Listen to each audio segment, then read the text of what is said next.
Coach Dan here. Going to give you guys 2 ways to apply your oblique side kick. So now a lot of side kicks are just straight off of here. Well, we're going to do the inside portion of that. So the inside portion is like an inside stomping element. You'll see it in MMA a lot. You'll also see them turn completely sideways and do it to jam the knee down. Now, we're not going to use it in that context today. What we're going to use it for is we're going to use it for actual checking of the leg. So when I want to do this technique, and if you're going to practice it even with a smaller player like I'm using Connor here today, make sure that you don't jam really hard on top of their thigh. 1, they're going to get a big Charlie horse.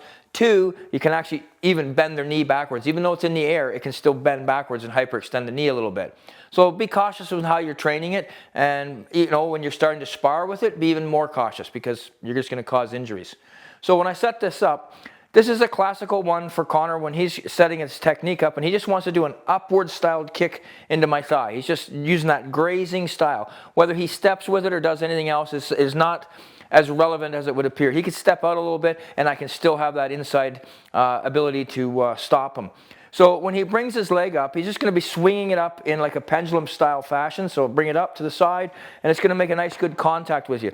This is also a good one that they can fire up into the calf muscle or whatever. But we're going to assume they're going to after the thigh for now. So he comes up and he nails the thigh pretty decently. So now what I want to do, just bring it up nice and slow. So when he brings it up slow, I want to catch him right here. I want to catch him just above the knee. Again, be cautious because this will hyperextend. Even though it's in the air, it will still have enough force to drive it down. So when I bring it up and I jam it right here and I drive it down until it hits the floor again. So every time when that swings up, I'm right on the top of it. I get 2 actions out of that. Bring that leg forward. I get the idea of the leg being, set it down. I get the idea of the leg being straightened and jammed. And you can see when it's pinned to the floor, you're going to get him to fall down, obviously. Without that, even just the hit, the high impact here is going to put enough force into your player there that when they go to step down again, they're going to feel it and they're going to have a harder time being able to move on it. When it's their rear leg is their power leg. It's their leg to propel themselves forward. The more times you jam it, hurt it, injure it, tweak it, you're slowing your guy down. Every time you're slowing him down, that means you can increase your pace in a fight. So it's very, very effective.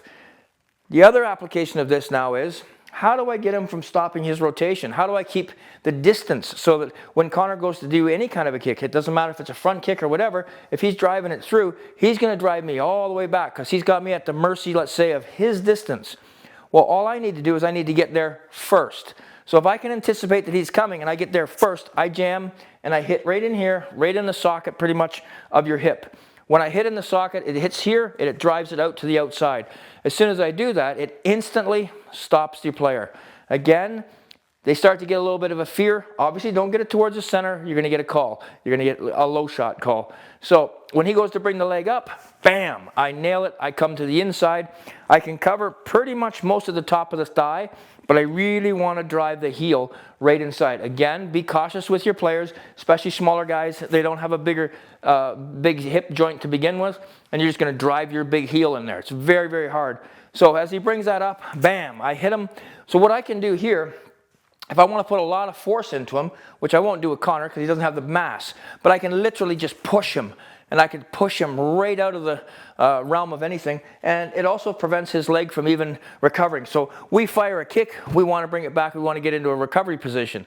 I can actually pretty much stop him having an ability to recover, which is super awesome. So when that leg comes up and I nail it, see how he even tips a little bit? He's nervous. I hit it. He's nervous. He doesn't like it because it's going to hurt a lot. So after I do that, I just drop right in, boom, boom, with any combo that I want with my hands. So once I've set that up, I have a really good opportunity. So anytime that I set this kick up as it's coming out, boom, I stop it and I move forward. Okay? 2 excellent ways to use that inside stomping oblique kick. Okay? Follow us.